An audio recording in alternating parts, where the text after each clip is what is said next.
గురు గురు బోధల చేతను పరిపూర్ణము నెరిగి ఎరుక బాసినయతనిన్ గురు తెరుగ నరుల శక్యమే ఎరిగిన నరులిట్టి బోధ నెరిగేరోయన్నా వారెరుగాని మరుగుండదన్నా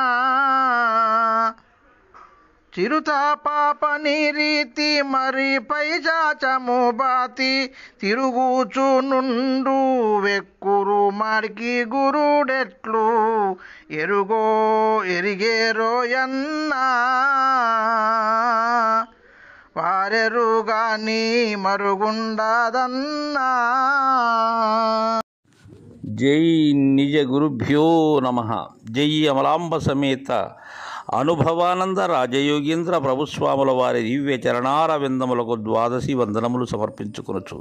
శ్రీమద్భాగవత కృష్ణప్రభు దేశికేంద్రుల వారిచే విరచితమైన శక్తిద్వయ నిరాసకంబకు శుద్ధ గుణతత్వ కందార్థ దరువులలో మనం ఈరోజు గురు శిష్యోభయ లక్షణమునందు 3వ కందార్థాన్ని ముచ్చటించుకుంటూ ఉన్నాం. దీనికి మునుపు కందార్థం గురుదేవులు శిష్యుని కుమారుని రీతిగా అలాంటి దృష్టితో ఉండాలి అని, తద్విధానంగానే శిష్యుడు గురువుగారిని పితృదేవోభవ, తండ్రితో సాటిగా చరించాలని, అలా ఉంటేనే ఇది కుదురుతుంది. కానీ అలా గురి లేనట్లయితే వారు హీనులని, గురునికి మూలము లేని గురి తిరిగే శరీరము అనబడేటువంటి ఈ ఆశ, ఈ భ్రాంతి ఏదైతే ఉన్నదో అది ఉండకూడదు. శిష్యునకు అహం పదార్థ సహితం ఉండకూడదు, రహితం ఉండాలి. అలా లేనట్లయితే ఇద్దరికీ మర్యాద దక్కదని తెలియజేసి ఈ కందార్థంలో, నాయన శిష్య, గురు గురు బోధల చేతను పరిపూర్ణము నెరిగి ఎరుక బాసినయతనిన్ గురు తెరుగ నురుల శక్యమే ఎరిగిన నరులిట్టి బోధ నెరిగేరోయన్నా వారెరుగాని మరుగుండదన్నా. శిష్య, ఎరిగినటువంటి వారు, గురుదరి చేరి ఎరిగినటువంటి ఆ నరశ్రేష్ఠులు ఎవరైతే ఉన్నారో వారు ఎరగనటువంటి రహస్యం ఏది ఉండదు శిష్య. వారు ఎరగనటువంటి మరుగు ఉండదు. మరుగు ఎరిగి మరిగిన వారు, ఆ మరుగులో తాను లేలని ఎరిగిన వారు, ఎరిగిన దానిని లేక చేసుకున్నటువంటి వారు నాయన వారు. ఎలా అంటే గురుబోధల చేతను ఘనమైనటువంటి గురుబోధ, గురువు కన్నా మించినటువంటిది ఏదీ లేదు సమస్తంలో కూడా. అలాంటి ఘనమైనటువంటి గురుబోధ ఏది? శివరామ దీక్షిత సాంప్రదాయమైనటువంటి పరిపూర్ణ బోధ. అలాంటి బోధల చేతను పరిపూర్ణముని ఎరగాలి. అంతేగాని మిగిలినటువంటి మత ఛాందసవాదముల చేత, ఈ జ్ఞాన భ్రాంతి చేత ఏనాడు పరిపూర్ణము ఎరుగబడదు, తెలియబడదు. ఎవరైతే నిజ గురు సాంప్రదాయానుసారం గురు శిష్య న్యాయంగా ఘనమైనటువంటి గురుబోధ చేత పరిపూర్ణమును ఎరిగి ఎరుక బాసిన యతనిన్, దేనితో అయితే ఎరిగారో ఎరిగినటువంటి దానిని బాసినటువంటి వారు, గురు బోధలను ఎరిగినటువంటి వారు, అతోరమైనటువంటి ఘనమైనటువంటి దివ్యమైనటువంటి పరమగోప్యమైనటువంటి గురుబోధను ఎరిగిన వారు, వారు శిష్య.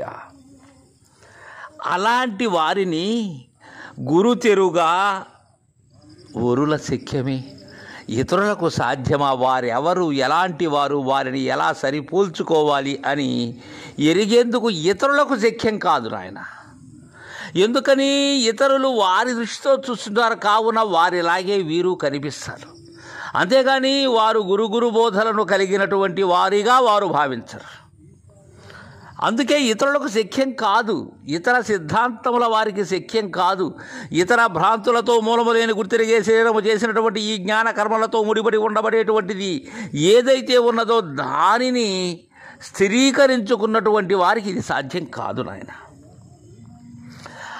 అలా కాకుండా ఎరిగినటువంటి నరులు, ఏది ఎరిగినటువంటి నరులు? ఘనమైనటువంటి గురుబోధను, గురుదేవుని కరుణకు పాత్రులై ఎరిగినటువంటి వారు మాత్రమే ఈ బోధను ఎరుగుతారు. వారు ఎరుగునటువంటి మరుగు ఏది ఉండదు నాయన. ఎందుకని? ఏ మరుగు ఎరిగినట్లయితే ఈ ఎరుక మరుపులుగా ఉండబడేటువంటిది లేనిదవుతుందో ఆ మరుగు ఎరిగిన వారు. అలాంటి వారిని ఇతరులైనటువంటి పామరులు, ఇతరులైనటువంటి నరులు, ఇతర జ్ఞానులు అందరూ కూడా ఎవ్వరూ కూడా వారిని గుర్తెరగలేరు. అలాంటి వారిని, వారిలాంటి వారైతేనే వారిని కనుగొనగలరు. వారు ఎలా ఉంటారంటే కృష్ణప్రభు దేశికేంద్ర వారు చక్కగా చెప్తున్నారు. చిరుత పాపని రీతి మరి పైశాచము బాతి తిరుగుచు నుండు వెక్కురు మాడ్కి గురుడు ఎట్లు ఎరిగేరోయన్నా. అలాంటి వారు అహంరహితులని, ప్రజ్ఞానరహితులని, వారు దేనిని అంటనటువంటి నిరంజనులని, వారు అశరీరులని, అహంరహితులని ఎలా ఎరగగలరు? వారిలో ప్రత్యేకత అంటూ ఏమీ ఉండదు. వారు ఎలా ఉంటారు? చిరుత పాపని రీతి, మూడవ కూచినాడు కదులుతూనే ఉంటుంది ఆ చంటి బిడ్డ, చిన్న పాప. ఏమీ తెలియదు, అన్నీ చూసినట్లే ఉంటుంది, తనకు తానుగా కదులుతూ ఉంటుంది. అలా ఉంటారు ఆ గురుదేవులు. మరి పైశాచము బాతి, ఈ పిశాచము అనబడేటువంటిది ఆవహించినటువంటి వారి యొక్క చేష్టలు ఎలా ఉంటాయంటే వారికి ఏది ఎలా పడితే అలా ఉంటారు వారంతే. వారి మాటలు మిగిలినటువంటి వారికి అవగాహనకు రావు నాయన. ఇంకా వెక్కురు మాటికి తిరుగుతూ ఉంటారు నాయన వాళ్ళు. అంటే ఈ ముసలి నక్క ఏదైతే ఉన్నదో అది తిరిగిన ప్రదేశాన్నే తిరుగుతూ ఉంటుంది ముసలితనం కారణంగా. ఎక్కడా ఒక పట్టాన ఉండదు అది. అచల సాంప్రదాయకులైనటువంటి అశరీరులు కూడా వారు ఎలా ఉంటారంటే వారిని గమనించటం కష్టం. మిగిలినటువంటి వారికి వారు పై వారిలాగా కనిపిస్తారు. ఎవరిలాగా? చిన్న పిల్లల మనస్తత్వంలాగా, పిశాచము ఆవహించిన వారిలాగా. ఏదో మాట్లాడుతున్నారులే అనేటువంటి భావనే ఉంటుంది, కానీ వారి మాటలలో ఉండబడేటువంటి అంతరమైనటువంటి విషయాన్ని సాధారణ నరులు తెలుసుకోలేరు నాయన. అలా ఉంటారు. అలా ఉండేటువంటి గురుడెట్లు ఎరిగేరోయన్న అలాంటి గురుని, అలా ఉండేటువంటి గురుని చిరుత పాపని రీతిగా, పైశాచము పట్టినటువంటి వారి రీతిగా, వెక్కురు ఆచందముగా ఉండబడేటువంటి గురుని ఎట్లు ఎరుగుతారు? ఎరగలేరు. వారు ఎరుగనటువంటి మరుగు ఉండదు. వారు అలా ఉంటారు చూసేందుకు, కానీ వారు ఎరుగనటువంటి మరుగు ఉండదని మనకు చక్కగా అందజేసినటువంటి కృష్ణప్రభు దేశికేంద్ర వారు 250వ కందార్థం ద్వారా మనకు తెలియజేశారు. జై గురుదేవా.